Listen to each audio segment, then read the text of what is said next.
It's inevitable. Your kids are going to grow up and outgrow a basic play system like this. So why not upgrade? If you have enough room in your backyard like we do here, why not create the kids' own play wonderland? I have Pat Foley here from Heartland Playground Systems. Pat, what are we going to do here today? We're going to build a backyard play system for the children so that they can have fun for up to about age 12. Pat, we're using nice, tough redwood in the construction of the base of our play wonderland. Yeah, we use redwood because of its natural insect and rot resistance.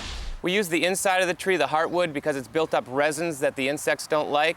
The sapwood on the outside of the tree hasn't built up that resistance yet. So that's great untreated wood. It's very, very nice, a good color as well. I see also in our construction, we use some plastic. Yeah, this is a high-density polyethylene. It's very sturdy, but yet flexible, so it won't crack and break under different weather conditions, as well as you get the nice rounded corners so that there aren't anything for children to get caught on. And the great thing about that, too, is besides the rounded corners, you have the fasteners on the outside, so it's nice and smooth on the inside tubes where the kids slide down. Correct. We always try to keep our fasteners either recessed or on the outside of things so the children can't get snagged on them. All right, the tower structure is just about complete. Looks pretty good. Only took the crew about a half hour. Yeah, all the parts are pre-cut and pre-drilled at the factory, so all they have to do is bolt it through. I know a very important step here is to make sure everything's level. Yeah, it's very important that the base structure be level because all of the accessories come off of the base structure and they'll be out of level as well. And in case we have a very severe storm, we don't want the place that toppling over. Russell's putting in the fencing now, and safety-wise, this has to be a concern, the spacing here. Yeah, the ASTM, which is the American Society for Testing and Materials, puts together a safety standard for both commercial and residential play sets. And for the commercial standard, it's a mandatory standard. For residential, it's voluntary. And we at Heartland make sure that we go ahead and comply with all of those safety standards. One of them is any gap between 1/4 and 1/2 inch. As you can see here, there isn't any gap, anything over 1/4 inch there, which is a finger entrapment, anywhere between 1/4 and 1/2. On here, it's anywhere between 3.5 and 9 inches is where a head or a chest area can get entrapped. So we make sure that we're a little less than 3 inches on our fence panel. It's nice and smooth, so no splinters.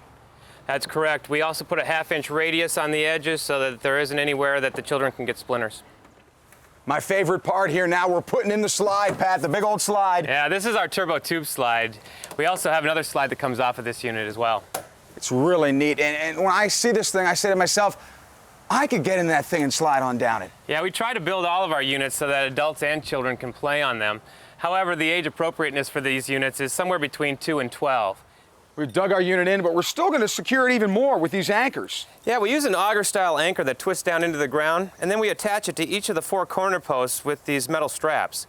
This is one of the ASTM requirements, is that all playground systems should be anchored to the ground. Really, the beauty of this is just how flexible it is. We're getting the swings put up now by Russell. We put in, of course, our slide. You can do so many things with this. Yeah, we try to make our systems modular in design so that the customer has the ultimate flexibility. We have a lot of different swings and slides for them to choose from, as well as we have a 3 or a 4 position swing beam, and we can even add monkey bars to all our systems. The monkey bar, my favorites. Pat, we need the monkey bars. We'll order the monkey bars for you, Glenn. Pat, thank you, and thanks to Heartland. Thanks for having us. Friends, we're still not done because there's nothing more important than your child's safety. There's one more step. Day 2 of our install, we're going to create a safety zone. We use these landscape timbers to create a border, and we're going to fill it in with 5-bar. 5-bar rep, Bob Maudlin is here. 5-bar system. Yes. And this is 5-bar. And what is this stuff, Bob? Glenn, 5-bar is an engineered wood fiber that is finely shredded so that the individual pieces will mat together, and it forms a nice surface in and around the playground equipment. This is a much better system than grass or pea gravel or sand, and it just provides a good margin of safety. So when the kids take a tumble, they're going to be okay. That's exactly right. Let's hope so. Now Corey and the crew are putting in the drainage system, and it seems like the water would just go right through the 5-bar, and we wouldn't need the drains, but you say no. Well, the water does go down through the 5-bar, but it's very important to get the water off the playground. And that's the purpose of these fiber drains, to get the water off the playground. Right, and you can see the drains do follow the slope of the yard to take the water out of here. And the great thing about the drains is we should be virtually puddle-free in our play area. Putting down our fiber felt now, our separation barrier, this is an important step. Yes, it is, Glenn. The fiber felt separates the fiber from the material underneath, like the sand or dirt or grass.